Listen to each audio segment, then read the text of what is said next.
جو سب سے بڑا مسئلہ ہے کہ آج اگر جس طرح ہم جا رہے ہیں ابھی مزید اور مہنگائی آنے والی ہے. ابھی یہ جو روپیہ گرا ہے، حال ہی میں جو روپیہ ابھی اور گرا ہے، اس کا بھی اور امپیکٹ پڑے گا. اور بھی تیل اور پٹرول اور مہنگے ہونے لگے اور یہ مزید اور ہم دلدل میں دھستے جائیں گے. تو اس کا حل کیا ہے؟ میں آج اصل میں اپنی، کیونکہ یہ الیکشن ہماری کیمپین شروع ہونے لگی ہے، تو میں پہلے اب آپ کو بتاتا ہوں کہ راستہ کیا ہے اس میں سے نکلنے کا. قوم آج یہ پوچھ رہی ہے کہ اگر تحریک انصاف آتی ہے تو ہم کیا کریں گے، ہم کیسے قوم کو اس مشکل وقت سے نکالیں گے. سب سے پہلے جب تک اس ملک کے اندر ایک گورنمنٹ نہیں آتی جو ایک پبلک مینڈیٹ لے کے آئے، جو پبلک کی ووٹ سے آئے، جو پبلک جس پہ اعتماد کرے.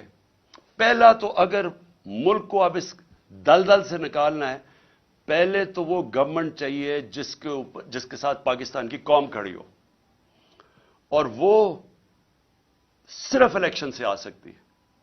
میں یہ امید رکھ رہا تھا کہ جب 2 صوبوں کے اندر الیکشن اب سپریم کورٹ نے کہہ دیا اور وہ ہوں گے انشاءاللہ 30 اپریل کو، تو میں امید یہ رکھ رہا تھا کہ اتنی ان میں عقل آ جائے گی کہ بجائے 60% پاکستان میں الیکشن ہو، جنرل الیکشن کر دیں. اس سے ملک میں، کیونکہ جنرل الیکشن ہوگا تو ملک کے اندر استحکام آئے گا. کیونکہ جو بھی ہم کریں گے، جب تک ایک گورنمنٹ، ایک پاکستان کے اندر نیشنل الیکشنز ہو کے ایک گورنمنٹ نہیں آتی تو سیاسی استحکام نہیں آنے لگا. اور وہ سیاسی استحکام الیکشنز میں آئے گا اور اس کے بعد معاشی استحکام آئے گا. تو پہلا قدم تو یہ ہے کہ الیکشنز کروا کے ایک گورنمنٹ آئے پبلک کا مینڈیٹ لے کے، جو 5 سال کے لیے آئے، اور اس کے ساتھ اس کو عوام اس کے اوپر اعتماد رکھے کہ یہ مسئلے حل کرے گی. پھر یہ پہلا قدم ہے اس دلدل سے نکلنے کا. کیونکہ اس سے کیا ہوگا؟ اس سے ایک عوام کے اندر اعتماد آ جائے گا کہ اب یہ گورنمنٹ 5 سال کے لیے آ گئی. ہمیشہ یہ یاد رکھے کہ معیشت کے لیے سرٹنٹی، انگریزی کا لفظ ہے سرٹنٹی. جب تک لوگوں کو یہ اعتماد نہیں ہوتا کہ میں اگلے 2 3 4 5 سال تک یہی رہے گی حکومت، یہی پالیسیز رہیں گی، جب تک یہ اعتماد نہیں ہوتا، جو بزنس مین ہے، جو انویسٹر ہے، وہ پیسہ اپنا نہیں لگاتا.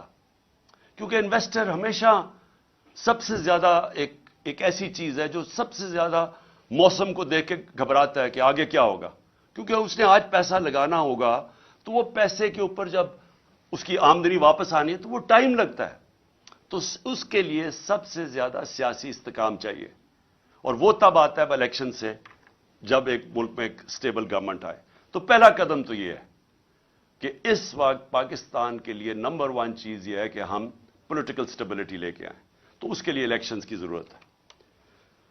دوسری چیز، اب میں آپ کو بتا رہا ہوں کہ ہم نے اس میں سے نکلنا کیسے ہے. یہ جو جدھر ہم پہنچ گئے ہیں، جدھر یہ امپورٹڈ حکومت نے اس ملک کو آج پہنچا دی ہے، اپنے تو پیسے انہوں نے سارے کرپشن معاف کروا لی ہے، لیکن اب آگے تو ان کے پاس اب کوئی راستہ رہا ہی نہیں ہے. یہ تو جو بھی جب سے آئے ہیں جو باتیں کہتے رہے ہیں، وہ ملک تو مزید اور نیچے جاتا رہا. بڑا شور مچایا تھا کہ 200 سے میں نیچے لے کے جاؤں گا ڈالر کو. تو ڈالر تو آج جس طرح حالات نظر آ رہے ہیں وہ تو 300 پہ پہنچنے لگا. اور اس کے جو اثرات، پھر سے میں کہہ دوں کہ جب ڈالر، جو عام لوگوں کے میں بتا رہا ہوں کہ جب ڈالر 300 کا پہنچ جائے، یا بھی جو 280 کا پہنچ گیا تقریباً، تو اس کا مطلب سب سے بڑی چیز تیل مہنگا. تیل کا مطلب ڈیزل اور پٹرول مہنگا، پھر بجلی مہنگی.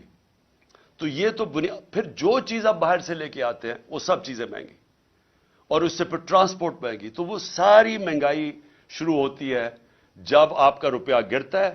باہر سے جو آپ چیزیں امپورٹ کرتے ہیں وہ ساری مہنگی ہو جاتی ہیں، اور جو سب سے بڑا امپیکٹ پڑتا ہے اس کا، وہ گھروں کے اوپر تب پڑتا ہے کہ جب بجلی، پٹرول، گیس سب مہنگے. دوسری چیز، دیکھیں، اس کے لیے اگر ہم نے اب پاکستان کو جو حالات اب آ گئے ہیں اور جو سارے باہر کے جو ادارے ہیں جن کو موڈیز ہے یا یہ جو فچ ہے، یہ جو فیصلہ کرتے ہیں کہ ملک کی معیشت کی حالت کیا ہے، تو وہ جو فیصلہ کرتے ہیں کہ ملک میں کتنی سکت ہے، اس کی معیشت آگے بڑھ سکتی ہے یا یہ نیچے جا رہی ہے، تو وہ سارے اداروں نے آج پاکستان کو نیچے لے گئے ہیں کہ ڈیفالٹ کرنے لگا۔ ڈیفالٹ کا مطلب کہ جو ہم نے قرضے لیے ہوئے ہیں وہ اب واپس نہیں کر سکتے، ہمارے پاس آمدنی نہیں ہے وہ قرضے واپس کرنے، کیونکہ ہماری جو معیشت ہے وہ سکڑتی جا رہی ہے۔ گروتھ ریٹ کم ہونے کا مطلب معیشت کا سکڑنا۔ آپ مثلا مسئلہ اس وقت میں پھر آپ کو پہلے سمجھا دوں کہ مسئلہ کیا پاکستان کا۔ پاکستان کا مسئلہ یہ ہے کہ جو ملک میں ڈالرز آتے ہیں وہ کم ہیں اور جو ملک سے باہر ڈالرز جاتے ہیں وہ زیادہ ہیں۔ تو اس کا مطلب کیا ہوتا ہے کہ ہمارا ڈالر کے اندر خسارہ ہو جاتا ہے، جس کو کرنٹ اکاؤنٹ ڈیفیسٹ کہتے ہیں۔ جب یہ خسارہ ہو جاتا ہے ڈالر کا تو وہ روپے کے اوپر پریشر پڑنا شروع ہو جاتا ہے اور روپیہ گرنا شروع ہو جاتا ہے۔ اور وہی جو میں نے آپ کو، جب روپیہ گرتا ہے تو ساری چیزیں مہنگی ہو جاتی ہیں، غربت بڑھ جاتی ہے ملک میں۔ اور ملک میں جب روپیہ آپ کا گرتا ہے تو ملک کی آمدنی گر جاتی ہے۔ تو مثلا اب 100 روپیہ ڈالر مہنگا ہو گیا، اس سے کیا ہوا؟ اس سے ہماری پاکستانی، اگر آپ کے بینک میں پیسے پڑے ہوئے ہیں روپیوں میں تو وہ 100 روپے، اگر آپ کا 300 روپیہ پڑا ہوا ہے تو اس میں سے 100 روپیہ کم ہو گیا، اس کی یعنی خریدار کی پاور کم ہوگی۔ لیکن اگر آپ نے یہ جو سارے باہر سے امپورٹڈ گورنمنٹ ہے، ان کے تو سارا پیسہ باہر پڑا ہوا ہے، ان کے تو ڈالرز میں پیسے پڑے ہیں، ان کی پراپرٹیز میں فیئر بینک اکاؤنٹ سارے ڈالرز میں ہیں، تو ان کو مزید 100 روپے کا فائدہ ہو گیا۔ تو پاکستانی غریب ہو گئے اور یہ جو باہر سے چوری کر کے پیسہ باہر لے جاتے ہیں ان کی دولت میں اضافہ ہو گیا۔ تو سب سے جو میں یہ دوسرے پوائنٹ آپ کو کہنے لگا تھا کہ سب سے امپورٹنٹ اب چیز کیا ہے اس وقت، اس مشکل جو ہم آگے دیکھ رہے ہیں، اس سے اگر ہمیں نکلنا ہے تو ایک ملک کو یونائٹ ہونا پڑے گا، ہمیں متحد ہونا پڑے گا۔ یہ جنگ اب یہ ایسی نہیں لڑی جائے گی کہ گورنمنٹ آئی اور کوئی گورنمنٹ سمجھے کہ وہ اکیلی لڑ سکتی ہے۔ عوام کو ساتھ کھڑا ہونا پڑے گا، اداروں کو ساتھ کھڑا ہونا پڑے گا، سب کو متحد ہو کے اس کا مقابلہ کرنا پڑے گا۔ اور جب بھی دنیا کے اندر کسی قوم کے اوپر مشکل وقت آتا ہے، آپ دنیا کی تاریخ دیکھ لیں، آپ اور تو اور مثال دوسری جنگ عظیم میں 2 ملک مکمل طور پہ تباہ ہو گئے، جرمنی اور جاپان، لیکن 10 سال میں پھر کھڑے ہو گئے، کیونکہ وہ قومیں تھیں، انہوں نے مل کے مقابلہ کیا، سب اکٹھے ہوئے، ادارے سب نے فیصلہ کیا کہ ہم نے پھر سے اپنے پیر پہ کھڑا ہونا ہے اور کھڑے ہو گئے۔ جب قوم اکٹھی ہو جاتی ہے اس کے لیے کوئی چیز ناممکن نہیں ہوتی۔ قوم جب فیصلہ کر لیتی ہے کہ ہم نے اپنے پیر پہ کھڑا ہونا ہے، ایک غیرت مند ملک بننا ہے، کسی کے سامنے ہاتھ نہیں پھیلانا، جب اس میں خودداری آ جاتی ہے وہ پھر قربانیاں دیتی ہے۔ اور مشکل وقت سے نکلنے کے لیے ہمیشہ قربانیاں دینی پڑتی ہیں۔ اب میرا گھر ہے، قرضے چڑھ گئے، اب جب قرضے چڑھ گئے تو میں کیا کروں گا؟ میں اپنی آمدنی بڑھانے کی کوشش کروں گا، اور جب تک میری آمدنی بڑھتی میں اپنے خرچے کم کروں گا۔ اس کے علاوہ تو جب سے اللہ نے دنیا بنائی ہے اور کوئی دوسرا راستہ نہیں ہے۔ تو ہمارے سامنے بھی اب پاکستان کے سامنے یہ راستہ ہے، ہم نے اپنے خرچے کم کرنے ہیں، ہم نے ہر وہ ادارہ جو کہ پاکستان کے اوپر بوجھ بنا ہوا ہے، ہر وہ گورنمنٹ کارپوریشن جو بوجھ بنی، اب ہم نے سوچنا ہے کہ ہم کیسے ان کو ٹھیک کرنا ہے۔ اور اس کے لیے ہمیں وہ جو پاکستان نے اپنی تاریخ میں نہیں اٹھائے، ہم شارٹ کٹس لے لیتے ہیں، ہم ایڈ لے لیتے ہیں، ہم قرضے لے لیتے ہیں، اس سے کیا ہوتا ہے؟ اور جو یہ حکومت کرنے کی کوشش کر رہی ہے، ہاتھ پھیلایا ہے کہ جو کہیں سے قرضے آ جائیں، بڑا یعنی خوشیاں بنائی جاتی ہیں کہ جی وہاں سے چائنا نے $500 ملین کا قرضہ دے دیا۔ لیکن یہ تو کینسر کا علاج ڈسپرن سے ہو رہا ہے، کینسر تو پھیلتی جا رہی ہے۔ کینسر کا جب تک کینسر کاٹ کے نکالی نہیں جائے گی، اب یہ ملک کا علاج ہو نہیں سکتا قرضوں سے، تو اس سے کیا کرنا ہے؟ پہلے تو ہم نے اپنے خرچے کم کرنے ہیں. کئی ہماری گورنمنٹ کارپوریشن نقصان کر رہی ہیں، ان کو بالکل ریسٹرکچر کرنا ہے. ہم نے اتنی بڑی گورنمنٹس بنا دی ہیں، سوچنا ہے کہ ان کو ہم نے صحیح طرح چلانا کیسے ہے. ہم نے مثلا پینشنز ہیں، اور پینشنز اتنی زیادہ ہو گئی ہیں کہ ہمارا جو خرچہ ایک صوبے کا خرچہ ہوتا ہے، اس میں اس کا زیادہ پیسہ پینشنز پہ چلا جاتا ہے. حالانکہ دنیا میں پینشنز کے لیے پیسہ بنایا جاتا ہے. پینشنز کو سیونگ کروا کے جو لوگ پینشن دے رہے ہوتے ہیں وہ اپنی پینشن فنڈ میں کنٹریبیوٹ کرتے رہتے ہیں، وہ بڑا فنڈ بن جاتا ہے. مہاتر محمد نے مجھے بتایا کہ وہ ان کا جو پینشن فنڈ ہے وہ ان کے لیے پیسے وہ انویسٹ کرتے ہیں، اسے پیسہ آتا ہے، اور اس سے پیسے میں وہ ملک کی دولت میں اضافہ ہوتا ہے. ہمارے لیے وہ بوجھ بنا ہوا ہے. تو میں صرف مثال دے رہا ہوں کہ ہمیں اب وہ قدم اٹھانے پڑیں گے جو اب تک ہم پاکستان میں نہیں کرتے رہے. ریولوشنری چینجز کرنے پڑیں گے، اور اس میں سب کو اکٹھا ہونا پڑے گا. ہم سارے جو ادارے ہیں سب کو فیصلہ کرنا پڑے گا کہ اب یہ راستہ ہے ہمارا، اور ہم سب نے اس راستے پہ جانا ہے. آمدنی کیسے بڑھے گی؟ ایکسپورٹس بڑھانی پڑیں گے، یعنی اس ملک میں اب ڈالر لانے پڑیں گے. وہ کون کون سے طریقے ڈالرز لانے کے لیے؟ ایکسپورٹس. آج تک کسی نے توجہ ہی نہیں دی ایکسپورٹس کے اوپر. جو ساری دنیا میں ملک آگے بڑھے ہیں، چائنا آگے بڑھا ہے، ایسٹ ایشین ٹائیگرز آگے بڑھے ہیں، وہ ساروں نے اپنی ایکسپورٹس کے اوپر زور دیا ہے. ہم نے کبھی توجہ ہی نہیں دی کسی نے. ہم جب آئے تھے تو پچھلے 5 سال ہمارے پہلے export to G D P ratio وہ نیچے چلی گئی تھی، بجائے پازیٹو ہونے کے نیچے آ گیا تھا، کیونکہ کسی کی توجہ ہی نہیں ہے ایکسپورٹس کے اوپر. تو سب سے پہلے تو دولت میں اضافہ کرنے کے لیے، اپنے ملک کی دولت اضافہ کرنے کے لیے سب کو سمجھانا پڑے گا کہ ہر چیز جو پاکستان ایکسپورٹ کر سکتا ہے، ہمارے ساری گورنمنٹ کے اداروں نے پورا مل کے ان کی مدد کرنی ہے کہ وہ ایکسپورٹ زیادہ کریں.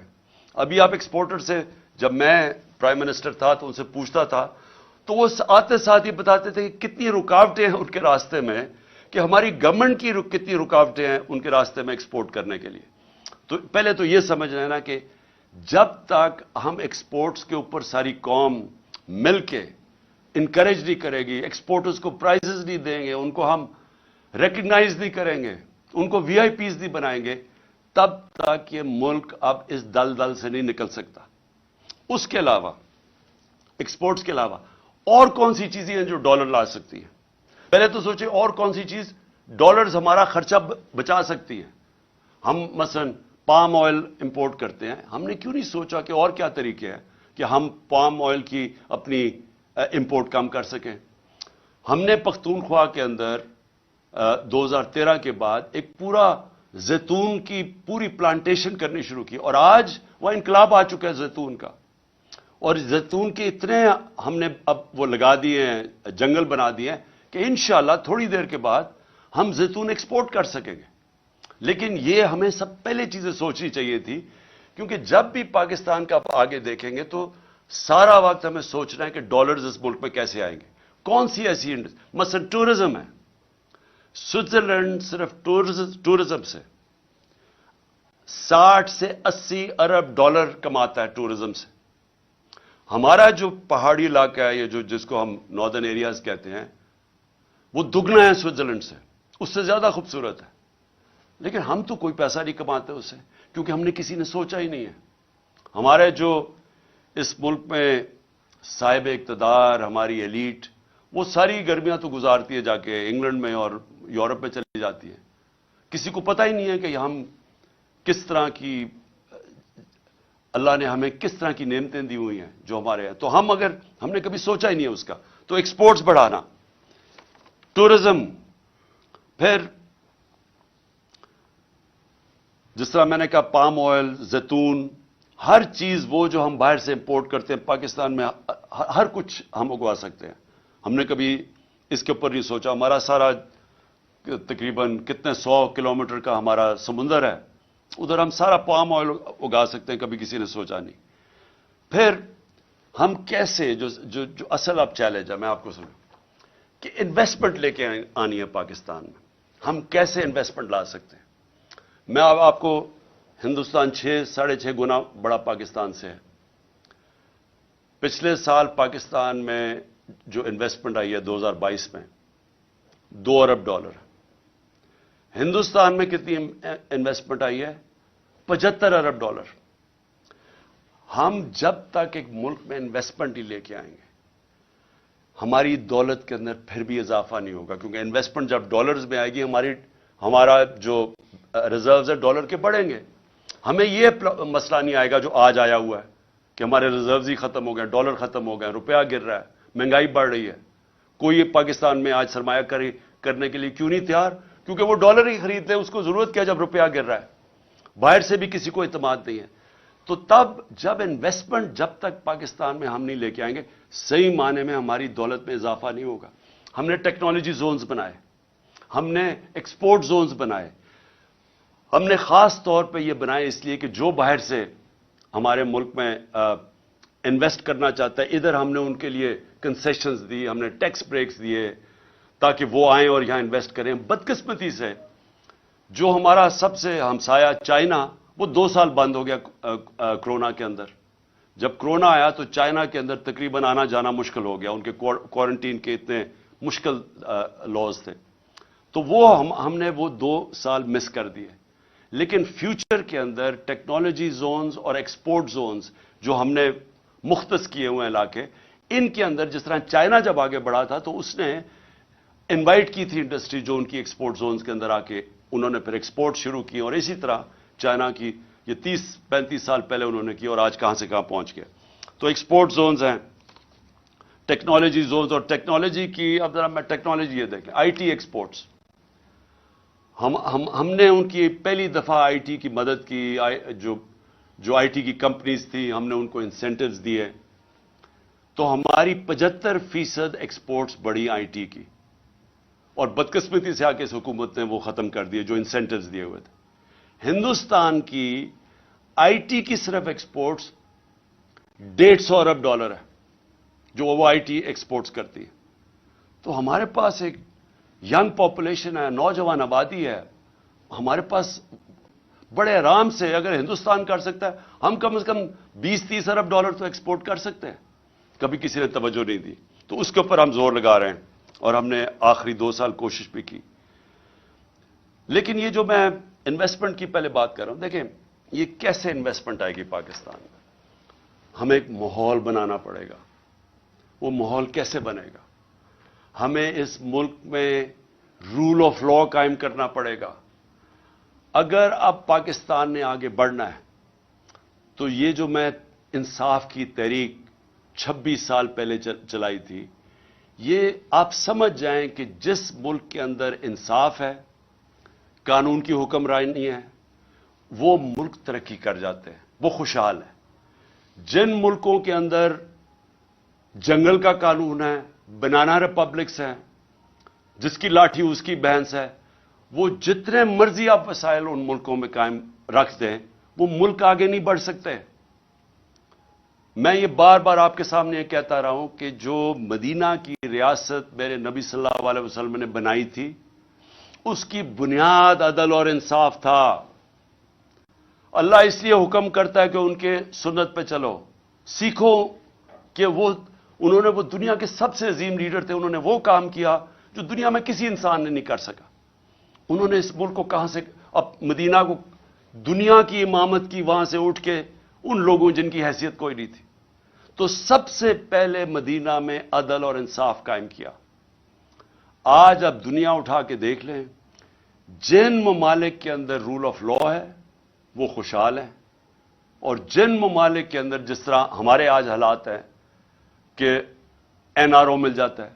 کیوں نہیں جی, کس یورپین ملک میں کبھی سنا ہے این آر او کسی کو ملتا ہوا؟ کبھی امریکہ میں سنا ہے, سوئٹزرلینڈ میں سنا ہے, کبھی سنا ہے کہ آپ چوری کریں, ملک کی دولت چوری کرو اور آپ کہیں جی میں قانون سے اوپر ہوں؟ اس کو جنگل کا قانون کہتے ہیں. کبھی سنا ہے؟ اپنے پاکستانی آپ کے باہر ہیں, 1 کروڑ پاکستانی باہر بیٹھا ہوا ہے. کبھی ان سے پوچھیں کہ یورپ, انگلینڈ, امریکہ, ناروے, آسٹریلیا, کبھی قبضہ گروپ کا نام سنا ہے؟ کبھی کوئی طاقتور کمزور کی زمین پہ قبضہ کر سکتا ہے؟